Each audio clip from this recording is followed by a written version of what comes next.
Welcome to Bold Encounters. I am Mark S. Cook. And do you even know what people are talking about when they say you need to communicate better? You need to balance your work and your life.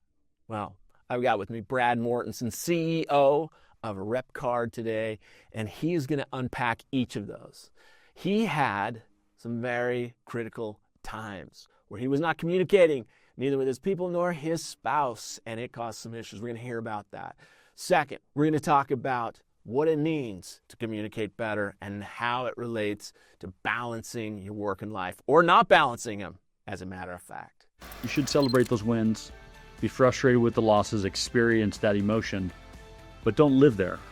It doesn't have to turn into, hours or days or weeks of that emotion. There was a time in my career where I had this big setback with the relationship that kind of hurt our business and just felt like I was going backwards, and I let that kind of build. Things kind of crumbled really quick. I had a mentor that taught me just the nature of it for a reason. You got to learn how to handle that. Like, I've been doing this for 6 years, and I was trying to make it easy. So I kept telling him, like, when is this going to get easy? How you doing, Brad? Doing wonderful, man. Thanks for having me. You bet. Hey, look, I just like to know who people are, and I think the audience, when I listen to other people's podcasts, I like to know who I'm hearing. Tell me about your youth. Tell me what you grew up with. Tell me what was going on there before we get going on your adulthood. You had some crazy, interesting stuff in early adulthood, but let's hear about your youth first. Yeah, man. I grew up in Mesa, Arizona. I was the youngest of 4 kids. So, being the youngest child, your parents usually a little bit more chill, a little more relaxed, in my experience. And had a freaking awesome childhood. Me and my buddies, we do some wild and crazy things, throwing eggs at cars and pedestrians, throwing fireworks out the window, doing wild stuff that my mom probably doesn't know about. But as you grow up, you learn to mature up. And so anyways, don't try that at home, people. Don't try that at home.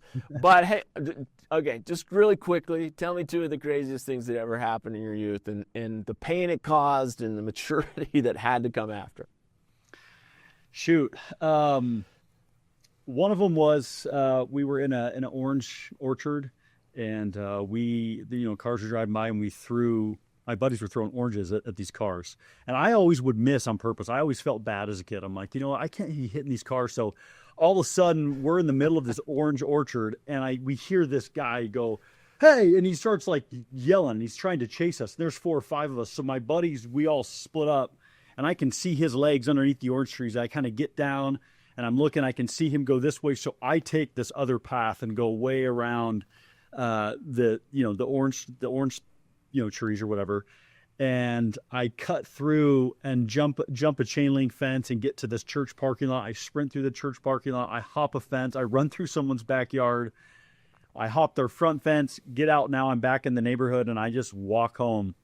And I go home, and I just went radio silent, didn't do anything, and just kind of sat there and was just like, what just happened? 2 of my buddies ended up getting caught. They called the cops. They didn't rat me out, luckily. So we were, I was good. They just got in a little bit of trouble or whatever, but that was wild for me, Is that in Phoenix where we met? Well, yeah, that was right there in Mesa, man. So listen up, Mesa police. Okay, before I give you the get out of jail free card, tell me one more funny one that happened when you were pre-adult. Yeah, so another good one, me and a buddy, we'd get dropped off from, we were sophomores, right? So we were in 10th grade. We'd go home to his house after school, and the bus from the junior high used to go right by the back of his house. And so we would go and get a plastic baggie. His parents both worked. And so we would get these plastic baggies full of ketchup, mustard, mayonnaise, Italian dressing, all this crazy stuff. And we'd wait for this bus to drive by the back of his house, and we would throw these bags of just like all these condiments through the windows of these bus. We wouldn't make it every day, but when we did, it would just explode. And we had kind of a spy that went to the junior high that was just a year younger than us. And he would call us and be like, "Dude, you totally hit this kid or that kid or whatever." And he'd give us, and we just got the biggest kick out of it. But looking back, man, it was probably not the best thing to do at the Testosterone is time, a but dangerous thing, isn't it? Oh man. yeah, but it was Yeah, fun. the brain is rewiring at that age, and literally you're just nuts. It's just, and if it was anything like my experience, it causes some real pain. Like you have to get whiplash to start becoming an adult and transition into some of the adult things that you're expecting and others are expecting you to do. How'd that go for you? What was that like?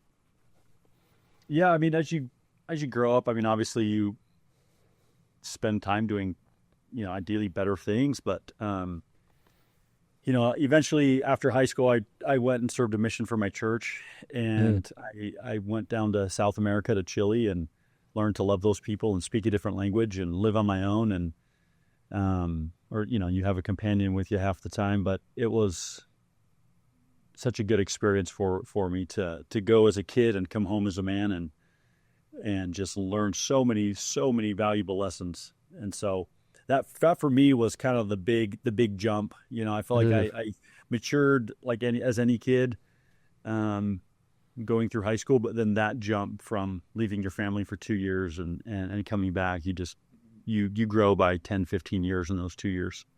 You went to a South American country. You're sitting there alone with some guy you didn't know before as roommates, and you have to get some work done and studying. So finally, after 17, 18, 19 years, you actually have to do some studying. That got your attention, didn't it? Yeah, 100%. So yeah, a lot of Different structure. language. Yep. Are you still fluent? Yeah, I speak it all the time, almost every week. Oh, wow. That's awesome. Not a lot of Swedish people for me to speak to, nor do they want to speak to me in Swedish. I'm jealous. Got to learn Spanish. I got to learn Spanish. All right. Yeah, well, let's let me ask you something very serious right off the bat. For those that can't stay the whole time, we'd like you to stay the whole time. But I want to get right to the number one lesson that this human being, you, can offer the audience. If you're looking at work and family, both, or career and your calling and productivity and wealth, what do you bring? What is the thought that you want to bring today? Let's just go right to it. Yeah, for me, in my experience, it's getting on the same page with your spouse and making sure that you're aligned on your goals. I checked in with my spouse. We got married. And, we had this goal to be financially free. I got into entrepreneurship, got into door knocking, door-to-door sales, this job that could make you more money without any real credentials in life. And my experience is that I didn't check in for 12 years. I just went 100% down that path and didn't check in to make sure that she was still aligned with where we wanted to go. Generally, she was. Who doesn't want to have a financially free marriage or financially free life? But how you get there and the sacrifices that you're willing to make maybe aren't the same sacrifices that your spouse is willing to make. Hey, just a few seconds. As a premium member, you make a difference, not just a buck. Now you can give the gift of Bold Encounters Premium to someone else who you think could do the same. It takes just seconds at boldencounters.tv. Think of one person, a founder, a young adult, some person that you've helped mentor, raise, a leader, or even the chief executive. Give them the gift of weekly action plans with experts right by their side. Give them clarity and confidence to remove roadblocks and lead life's work just like you do. Go to boldencounters.tv and give the gift of premium to someone you care about. Thank you for making this all possible, and we'll see you soon. And that's the best advice I could give, is that when your spouse is aligned with you, man, you are able to do so much more in business and life when you're on the same page. And that's something I had to learn the hard way. Wow. I have a lot of youth around me that have gone off for summer and done summer sales and knocked door to door. You had a couple years in South America knocking doors, it sounds like. But I have not heard 12 years before. I don't know, except for the people that founded the company and got wealthy, and that's probably the category you're in. But what in the world at the beginning? That's not fun stuff. You could have gone and flipped burgers or worked at a grocery store while you're going through college. Tell me about getting to adulthood and expecting college and your experience with all of that in the mix. Yeah, I mean, I came home from my mission. I got a job, or let's see, I got a job doing construction with my uncle, and I was looking for how I was going to attack college. You know, that was the path. My dad owned a construction company growing up, and he's like, if I could teach you one thing out here working with me, because I always went to work with him as a kid, he was like, it's that you want to go to college. So I had kind of like one of the biggest icons and role models for me, my dad saying go to college, and all just the pressures of that. So I go down that path, end up going out and doing a summer right after my mission to just kind of like get some money going. And I fell in love with door-to-door sales. And I came back home, was planning to go out the next summer, but in between I was going to get this job at a bank. And I was on like my 5th interview, and I got recruited to do another door-to-door job, just locally, year-round type of my model or whatever, and decided to do that. And so then I'm going to college. I'm knocking doors in the afternoon, going to college in the morning. And me and my 2 buddies were set out to be dentists. And I got into biology 101. And I absolutely hated every second of it. Like just the talking about atoms and the nucleus and the membrane or whatever. I just could not pay attention. It was not my cup of tea. And so you're looking at these 2 paths. You've got like this big question mark of door-to-door sales and entrepreneurship, or this path of studying your brains out. And for me, I chose the they're both hard. They're both long, crazy paths. But I chose the path of entrepreneurship.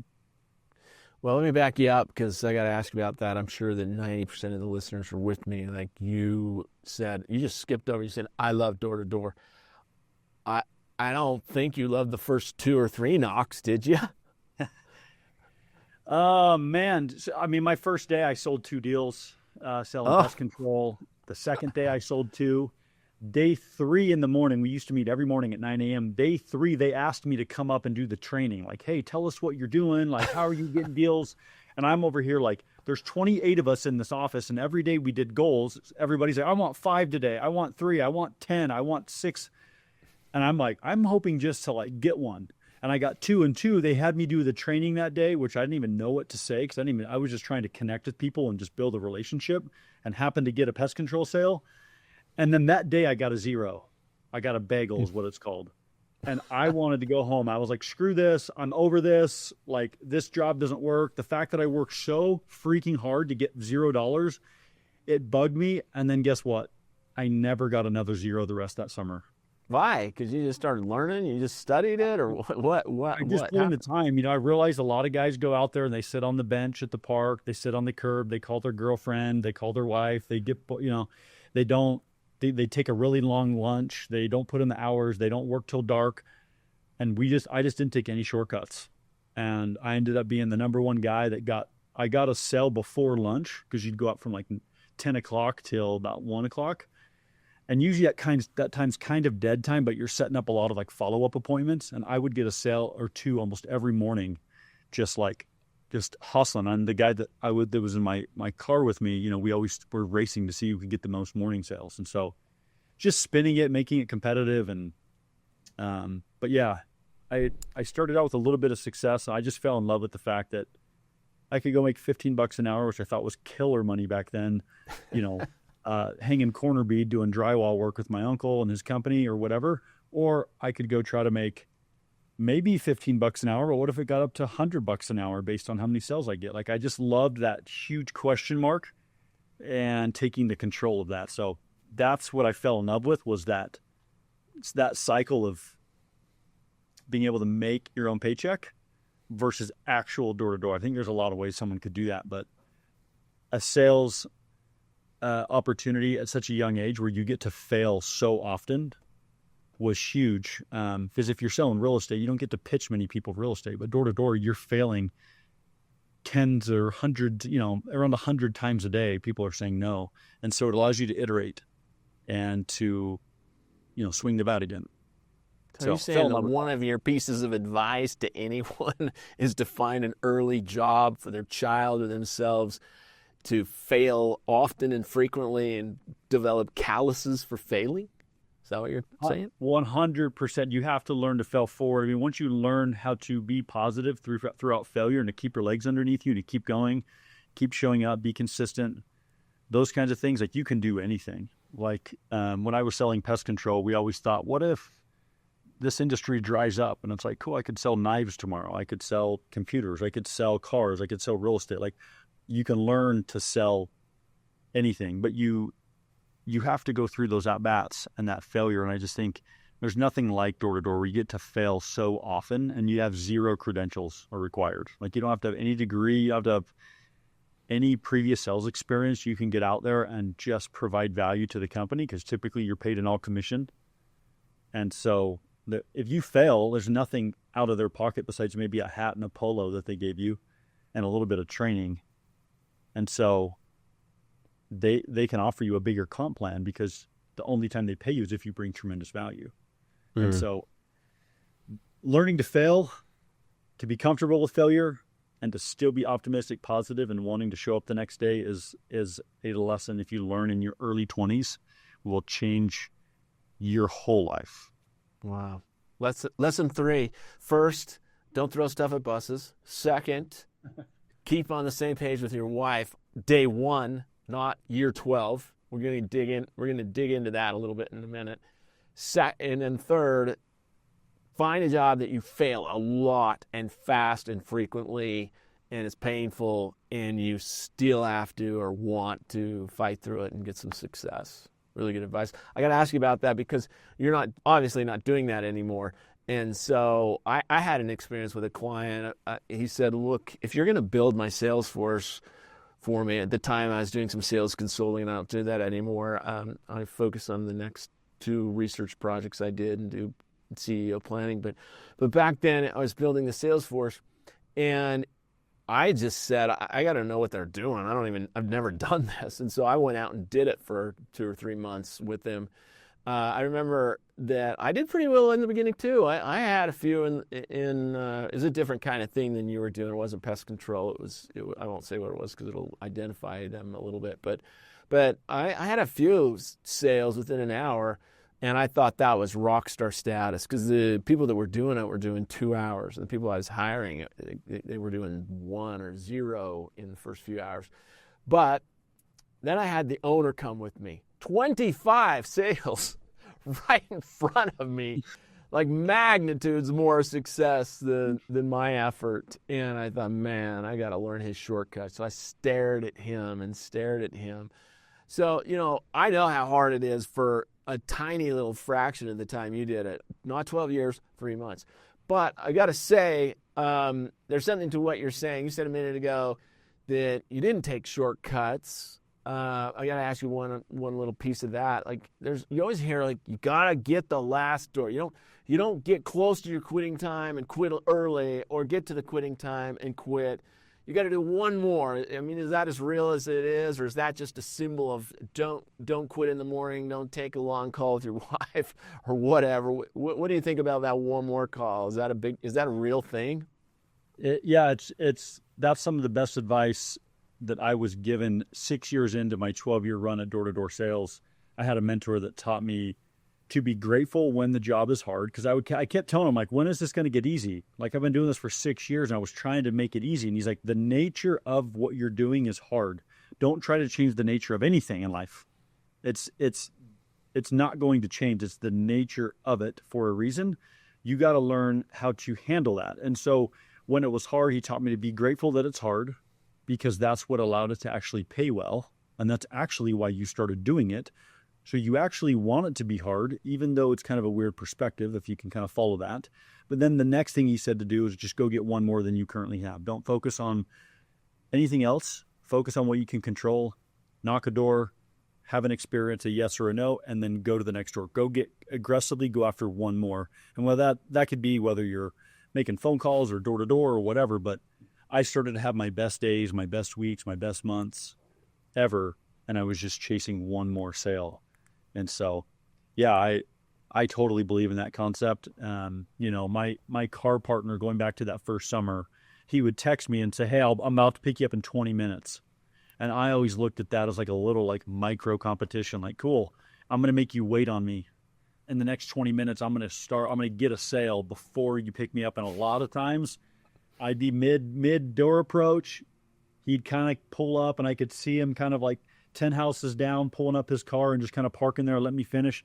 And I did everything I could do to try to get that deal and let him watch me close another sale. I'm like, it sucks having to be the car guy. You have to drive around and I get to still be working.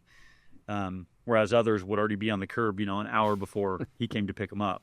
And so you had the tactics. It's tricking your brain and doing some funny things to just want failure. That's funny. So you talked about a minute ago, no shortcuts in the effort and the discipline.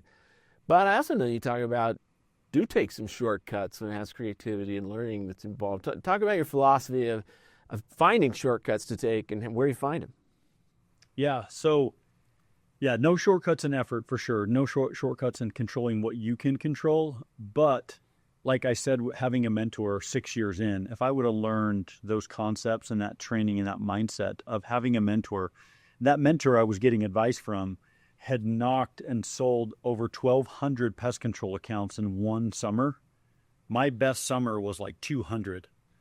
And so, like you said, that owner you knocked with, like, there's so many things that they're doing. They're not just like going out there and whispering everyone's ear and every person buys from them. They just get farther in every conversation. They have these tricks and these shortcuts that they will share with you. He now owned a $50 million pest control company and was willing to share with me everything that I needed to know for me to take my sales to the next level. And that goes for everything in life, whether it's spiritual or business or marriage advice, whatever. Like, there's so many people that are 5 to 10 years ahead of you. And I believe that taking shortcuts in that sense of, shortcuts or life are so valuable because you can shave off weeks, months, even years by learning from someone who's already failed at the thing that you're about to fail at, or maybe something you're failing at, or something you don't even know you're about to fall into. They can totally guide you around and through things. And so shortcuts, in effort are terrible. Shortcuts in mentorship are huge blessings. So anything has a learning curve, and so anything you're headed for 9 fails before the 10th success. And if you can just get rid of half of those, you're saying take those shortcuts, you get rid of 5 failures or inefficient efforts, you are half ahead at least, if not more. Great advice. You mentioned early in our conversation today, you talked about how you just poured yourself into it, and I can hear it. Like, this is exciting. It's painful. And as a young person, to have control of your own income and make it big for that time in your life, you got into this. But you got married pretty early. And tell us about who it was and why you married so early, and then how this excitement over these 12 years affected the communication and such in that relationship.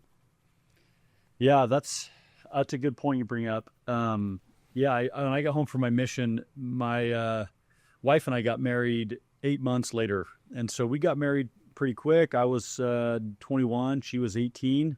Wow. And a year later, we got pregnant. And then, 10 months after that, we had the baby. So within 2 years of being married, we had our first child. We now have 4 kids, and we've been married almost 15 years. But the first 12 years, we got going, I started making good money. I eventually dropped out of college because I was making good money. I'm like, man, college is almost just getting in my way.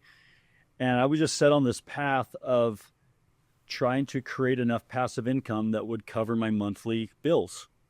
Because once you can achieve that, you're now technically you could retire. And that's kind of a weird word because I never would want to fully retire from the creativity of life and everything. But during those first 12 years, I lost sight of priorities, and work became the number one priority, and family and my wife became number 2. And so as you add the second and the third and the fourth kid during all of that, there's a lot of load that gets handed off to your spouse. And as you stop to communicate and stop to share with her maybe all the wins and all the fun, there's some money there to show for the effort outside of the house, but there's so many other wins that you have to have in a good marriage with communication and checking in. And so what I'm trying to say is I would just pursue what turned into be my dreams. Like we both wanted financial freedom, but how I got there, doing recruiting dinners 3 times a week at night, going to Top Golf or pickleball with the boys or the sales team to try to keep things high on energy and keep going, sacrificing date night on the weekend to go to a concert or go on a trip with, again, the quote unquote, the sales team or the business. You feel like you're doing it so that your family can have more money, more financial freedom, but yet you're sacrificing the thing that matters most, which is your spouse and your kids and those moments. And so it created this huge gap and this huge separation, of course, over the course of 12 years, to the point where it's like, what are we doing here? You just feel like you're just living with someone else, but you're not actually necessarily married or have a real relationship. And so it can get there, it feels like so fast, but you look at 12 years. 12 years is a long time, but it just day by day, week by week, miss date night, and it turns into pretty big gap between you and your spouse. Yeah. And I just want to highlight, there's a lot of people, just because I do some research because of my work life, I just happen to know this and have seen the statistics and the rigorous research. People you hear all the time so many incorrect things about general life. And one of them is, oh, you married too young. Oh, you're too young to get married. And statistically, you know who has the happiest and longest marriages? People that get married young. Young marriages last longer than any marriages. It's not that you two got married young. It's that you took off the next 12 years after you got married mentally and communications, right? And so what were the specific things that you did to bolster your communications? The really specific, play-by-play, what actually happened with your body, your mind, your mouth? What happened? So one of the first things I started doing was just checking in every single day with my spouse. And that looks like coming home from work and, going in, finding your spouse, giving her a kiss and saying, hey, how was your day? How are things going? What can I do to help? I'm here now. I'm home. I'm checked out of work. I'm checked into being a dad, checked into being a husband, and hey, how was your day? And then of course, after the kids go down, at least for us, it's back to, me and my spouse able to connect and to talk. And it's like, hey, Sunday nights or, the weekend, hey, what can I do this week to serve you better? What's something I'm doing that kind of bugs you? And just opening those conversations up, being vulnerable and being humble and being willing to just realize that you're not perfect, but then listening, not to respond, just letting her just speak her mind and being like, great. Even if she says something that is, that maybe it bugs you, or she says something, you're like, that's not even how I mean it though. And that's not, and you're trying to defend. The minute you start to defend yourself, you've lost. And it's not that you shouldn't have an opinion. It's that realizing that what's important to her is important to you. And that phrase that what's important to you is important to me is kind of the lens I adopted and tried to look at. It doesn't matter if the way you said something, you're like, yeah, but I didn't this, or I didn't mean it that way. Or it's like, cool, tell me more about why you felt that way. And it's like, maybe it's just how you said it, or, the way you said it, the way you looked at her when you said it, or what, it could be these little things. And it's not that my wife's ticky tacky. That's not what I'm saying. It's just, I realized that I feel like sometimes I treated her almost like she was like a business partner. And you hear that phrase, oh, your wife's your business partner in life. And that's all great, but it's different when you respond or react the same way you do to your COO or to another person in your business. She's not that. This is your spouse, the one you're intimate with, the one you have kids with, the one you married, the one you committed your life to. That should be a totally different relationship and experience that you have with her versus everybody else. And so it's just not the same. And so that's how I started to communicate the check-ins, very often, daily, especially weekly. Hey, what can I do this week? What's something I did this week that bugged you that, if I could change one thing, and just being willing to adapt Um, Mm-hmm. and usually that gets reciprocated, and it's a beautiful thing, because Yeah. the person that you are and you got married, if you guys don't change, that relationship doesn't look different in 2 or 3 years, and then the next 3 to 5 years. And then when you have 4 kids under, 12 years old, and then you're supposed to look different. And it's so fun evolving with your spouse in the last 3 years, as we've kind of like hit rock bottom and kind of looked at each other like, let's go do this again. Um, it's been so fun. So Yeah. anyways, It's interesting. Um, one of the big studies that everyone talks about is the Harvard and the longevity study on happiness, and how a committed relationship is by far the biggest contributor to happiness. What I think is interesting, I wonder about that, because I heard the leader of the study say it's not just marriages; it's just really committed, loyal relationships, which I was curious about, because I thought that's what marriage was. So I dug into it a little bit, and it's interesting. I'm not going to state a specific, because I don't want fact checkers coming after me. But you can check yourself. If you look at those relationships in that very study that predict the uptick in happiness, by definition, a relationship where you're really super committed and you're really loyal long term, they end up getting married. And so a large chunk of those relationships that predicted the outcome were in fact marriages. But it's really about, it's not the ceremony. Like, you can go to the state capitol or the courthouse right now, I guess it would be, and Yep. get married. But if you have no intention of really committing, and never communicating well, and not being loyal for the long run, it's not going to do that much. And so you better stay on the right side of the median of the freeway, so to speak, in marriage relationships, where you better stay on the right side, and at least barely, or catastrophe happens. But if you do, you got a big chance of being happy and healthy, almost more than anything. There's a couple other things that are with it, but it's a big deal. The other thing that I thought was interesting is you talked about expectations, and you're being very generous in saying you're being a great listener, and you did it that way.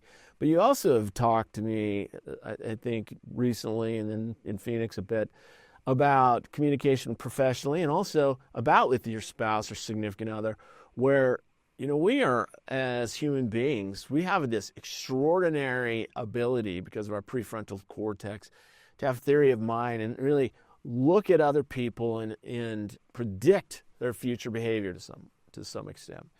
We're just barely good enough at it that we separate ourselves from other organisms, and yet we're usually wrong.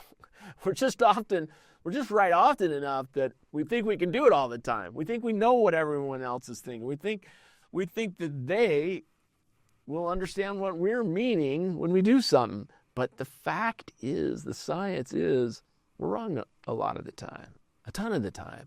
So tell us about expectations and your experience there, both ways, on your wife's side too. Yeah, expectation is one of my favorite concepts or words. Setting expectations is a big part of the communication piece. Newlyweds, or people get married, or people start a business, they're like, oh, just communicate really well and things will be good. And it's like, what does that mean? And for me, one of those things means to own your expectations. And so as you build a relationship with anyone and you're talking about what you want out of it, own the expectation. When my wife and I got married, we had someone from our church that sat us down, and he's like, hey, let me share with you what it means to communicate. And he talked about owning your expectations, and he looked at my wife and he said, hey, when you want Brad to take the trash out, you can't just expect him to see that the trash is full and to just take it out and have that expectation in your mind. And then just when he doesn't do it, you're mad and just go on like a 3-day, silent treatment. Or you can't just even put the trash by the front door and just hope that he sees it, and have this expectation like you've got to take it out. You've got to grab him by the cheeks and say, honey, listen, when you go to work today, I'd appreciate if you take the trash out. It's important to me.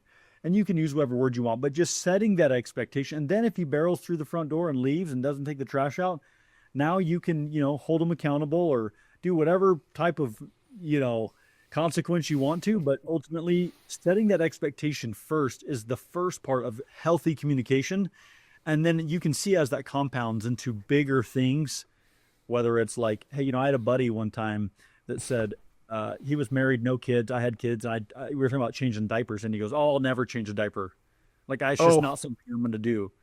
And I was like, dang, bro, I don't, hopefully you set that expectation with your wife before you have kids, because, that's a big deal, right? To just assume that I'm the husband, I'm the breadwinner, I'm not going to change a diaper. Like, imagine just assuming that your wife's going to be cool with that. Like, so let me see if I get this straight. Check in, communicate expectations crystal clearly, and before you spend $6,000 on a wedding ring, talk about the decision not to change diapers, don't you think? Yeah, that's huge. So he still doesn't have any kids to this day. So, but yeah, there's so much there. And then, the other little thing right there is coming home from work and not being on your phone like that. That's a huge one. Isn't it weird? We all think we're not on our phone. Like, you see your spouse, she's on her phone, and you think she's always on her phone when you go on a date or get in the car, because it's easy to, I have to drive. I shouldn't be paying attention to something else anyway. And you always think that. And if you really watch yourself, if you kind of have an out-of-body experience when you're exactly in the opposite situation, maybe she's driving or something like that, and you say, what am I doing? We're on our phone. We're on our phone way too much. And yet we think, oh, it's important, or it's not bugging anyone else. And it is. People notice. It's just a thing. Like, if you want someone to say, wow, he's really tuned into me, you better get off your phone. It's just how it is. Yep. 1,000,000%. You when we talked earlier, another thing that I thought was really great that you mentioned that I think could teach people a lot is, I asked about your pivotal step from this 12 years into the next step, and you went backwards a little bit into that experience again, and into your current, not current, but your later career, and you said that you got to keep moving. Like, you just tell us about the keeping moving and keeping your feet going and your philosophy. That I thought it was really terrific. Yeah, you're gonna have setbacks in your career and life and marriage and raising kids and all of it. It's not always just perfect, or the way you thought it would go. And so, there's been there was a time in my career where I had this big setback with the relationship that kind of hurt our business, and things kind of crumbled really quick. And the lesson I learned 15 months later, as I kind of came out of this coma of like not doing anything, just trying to figure things out, like wasn't really motivated. I'd leave the house every day to, like, quote unquote, go to work, go knock some doors, whatever. And I just tell my wife, like, hey, I'm, off to work. But like, I didn't know where I was going, didn't know what I was going to do. And for the better part of 15 months, I just kind of floundered, and I didn't really keep my legs underneath me, and I wasn't really decisive and didn't really take big action. And it wasn't till what lulled you into that? I'm just curious. Like, you're talking about knocking doors and killing it and working your butt off. What lulled you into this passivity? I mean, I think, like, I was making really good money doing door to door and got into leadership and management and owned my own business. And so when this kind of setback happened, it basically turned it back to square one, where I personally had to get out and go knock doors, and I had to go. And so I had to go out and do, call it the hard work, whatever, because it's all different versions of hard, growing a business. But it just felt like I was going backwards, and I let that kind of build. And eventually that's what got me out of it, was just learning to love that again and learning to recruit and impact other people. I ended up going from, I was doing a lot of satellite TV sales, and I got back into pest control, and I started to build again. And that created a ton of energy for me, going and finding someone who was looking for a job opportunity, an opportunity to win at life, and taking them and showing them the ropes and showing them how they could make more money.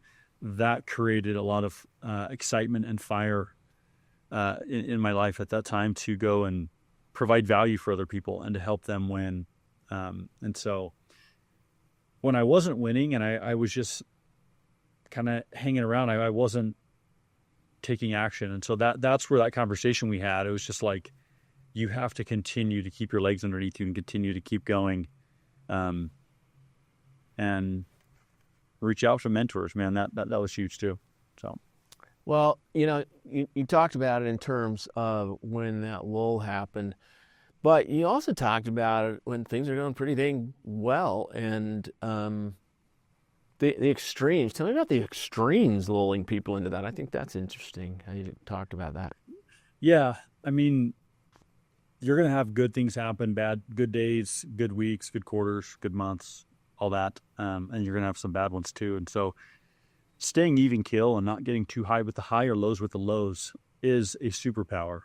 We all know that guy that will have one good shot on the golf course and he lets everybody know about it. And he's like, oh man, you should have seen me today out there. And then the story gets bigger and bigger, and they live kind of in the clouds.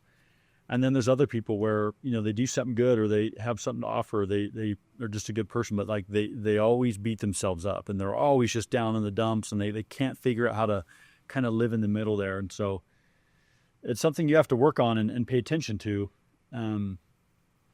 But so you called this keep your feet moving. I love that. And yet you also used a phrase that seems like a saying I should have heard with the work I do, but I haven't heard it. You said the highs with lows, lows with the highs. What did you say when you said that? Yeah, you can't get too high with the high or low with the lows. Love that. And so my son plays a lot of baseball, and it's like, if you strike out, you can't go to the dugout and slam your helmet down and think that the world's end. Or if you hit a home run, like, be excited, run the bases, celebrate, create that little celebration with your team, and then get back in the dugout and be like, cool, I've got my next at bat coming up. I've got to go in the field and play my part there, and I've got to go pitch or do, like, if you just hang your hat on the fact that you hit a home run and then your team loses by 4, like, you got to find that middle ground and not live too high or too low. But you should celebrate. You should celebrate those wins, be frustrated with the losses, experience that emotion, but don't live there. It doesn't have to turn into, hours or days or weeks of that emotion. And depending on what it is, if you get married, that's great. Live in that emotion, newlywed, for a week. But like, if someone cancels or a big customer leaves, or you make a sale and the person gets cold feet, like, keep your feet moving. Like, don't get too low. And if you sell 3 houses in a row in door-to-door terms, you knock your first 3 doors, like, a lot of times you want to get away from working the rest of the day. You're like, I've already made $600 today, $1,000, $5,000 today. Like, I'm good. And it starts working. Your success will work against you. Yeah. Well, great advice. Because you've heard the old saying, which doesn't even really apply as much anymore, but don't believe your own press clippings, which is referring to newspapers and people saying you're really amazing. Don't believe what they're saying when they say you're amazing. So don't get too high with the highs, but also, as more psychologists say, stay centered. Don't get too low with the lows. Remember what you really are over time is fairly in the middle, and stay even keel, so to speak. But I love the addition which you're adding, which is, in that state, either way, keep your feet moving. Move forward. Go forward. Turn the low into a massive learning experience. Turn the high into a massive learning experience, and quickly bring yourself down into the middle where you're average and humble, and use the learning to have another one as soon as possible. Really good combination of insights. Great job. I want to kind of finish our normal episode. We're going to go to a premium action plan in the last 15 minutes, where you give us some great advice on one step this week that I think is terrific. Before we execute our premium action plan, I just want to thank you for fueling this movement on behalf of others. If you haven't yet, Give the gift of premium at boldencounters.tv. It's the fastest, easiest gift you'll ever give. And it thrills the people who get it. They too get action plans every single week with experts and their very own breakthroughs. Give the gift of premium to someone you care about. Just go to boldencounters.tv. It takes just seconds. And pass that spark on to someone else. Thank you. Even great leaders get stuck. Others thrive. I'm Mark Cook, New York Times bestselling author, president of Windfall Partners. We get leaders unstuck and thriving with their teams. Clients upgrade leaders' retreats and conferences with my 5-star keynotes and breakouts on Leaders Bold Encounters. Also, leaders get weekly consulting as they execute key steps. Plus, brief check-ins guarantee results, live or via Zoom. After turnarounds as chief executive and 9 global studies of 2 million award-winning leaders, I've coached 4,000 client wins at top brands with my approach in over 50 cities worldwide. My Bold Encounters is an advanced system for leading. First, powerful steps on a path forward. Second, problem-solving skills that beat obstacles fast. Leaders create revenue breakthroughs and clients see new profits. Now let's lead with Bold Encounters today.